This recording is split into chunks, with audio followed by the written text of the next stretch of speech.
Hello again from Save to Invest. We're here to make investing interesting. Today I want to delve into a topic that can be both controversial and morally challenging.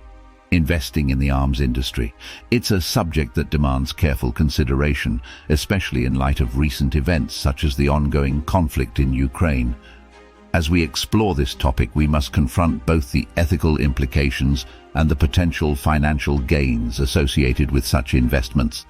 Let's start by acknowledging the stark reality. Investing in the arms industry involves grappling with the harsh truth that these weapons are designed to cause harm. They are instruments of destruction, and their use can lead to devastating consequences. However, within this complexity lies an important distinction: the context in which these arms are utilized. The conflict in Ukraine serves as a poignant example.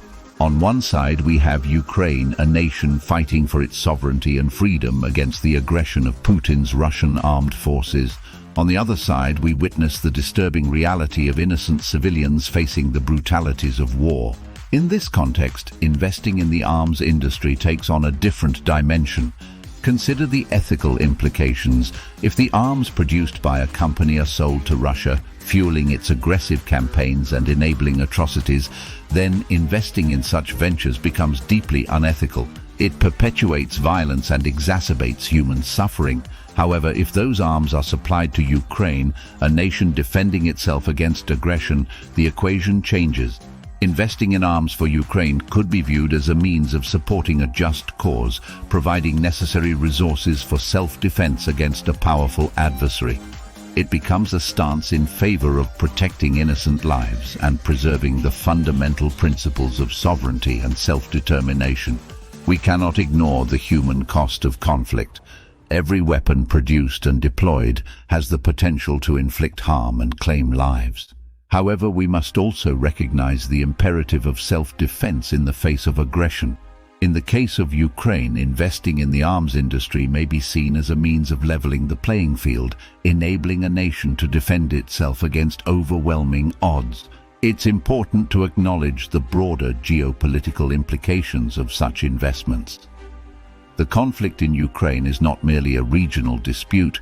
It represents a clash of values and ideologies with far-reaching consequences.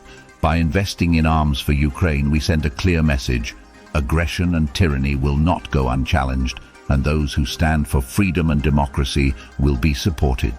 But let us be clear, investing in the arms industry is not without its moral dilemmas. It requires a nuanced understanding of the complex dynamics at play, as well as a recognition of the potential consequences of our actions. It demands a commitment to ethical investing principles and a vigilant assessment of where our capital is deployed. We must also acknowledge the role of accountability in the arms trade.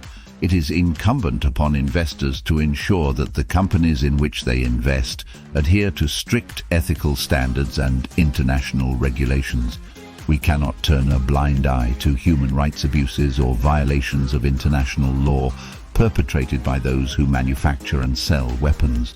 In conclusion, investing in the arms industry is a decision fraught with moral and ethical considerations. It demands careful deliberation and a nuanced understanding of the contexts in which these weapons are used. While it may involve uncomfortable truths and difficult choices, it also presents an opportunity to support just causes and defend the principles of freedom and democracy. As we navigate the complexities of investing in such a sector, let us remember the human faces behind the headlines, the lives affected by conflict and violence. Let us strive to make informed, ethical decisions that reflect our values and uphold the dignity and rights of all people, regardless of their nationality or circumstances.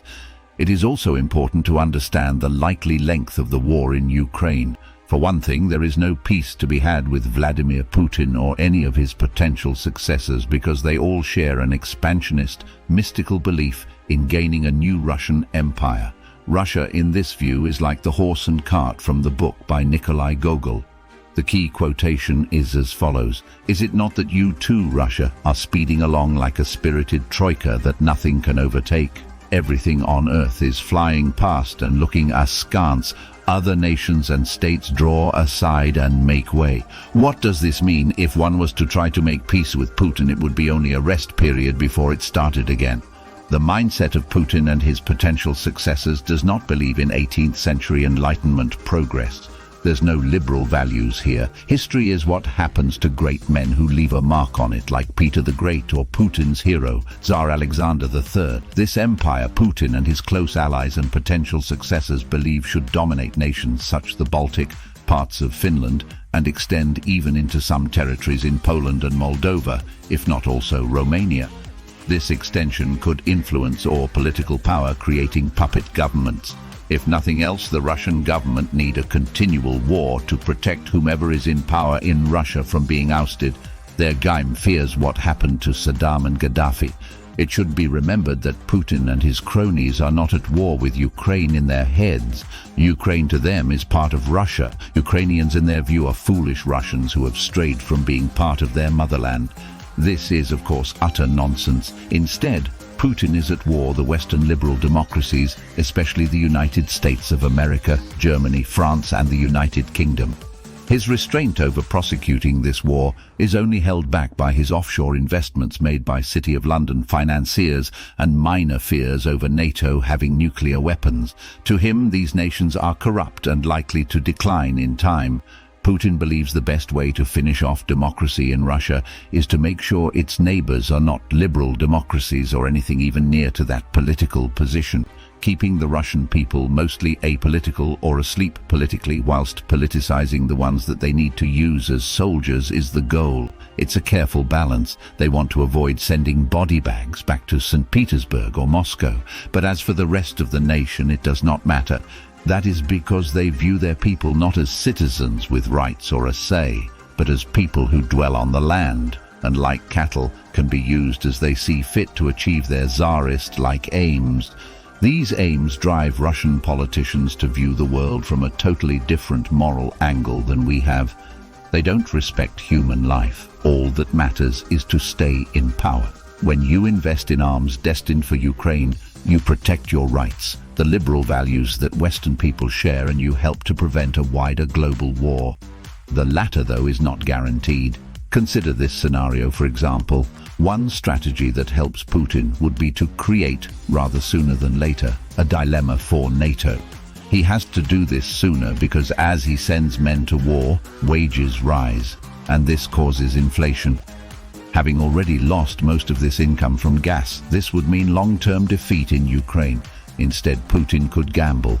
He could attack using small tactical nuclear weapons parts of eastern Poland. These could be NATO supply hubs, railroad bridgeheads, and roads used to transport war material to Ukraine. Once the attack goes in, NATO has a choice. Will the USA join and declare war on Russia? If it fails to do so, NATO is finished. Also, this attack would mean Poland is likely to keep the arms it has and not send them to Ukraine. Nations under attack will become selfish. This helps Putin's war in Ukraine. When, if this is going to happen, will this happen?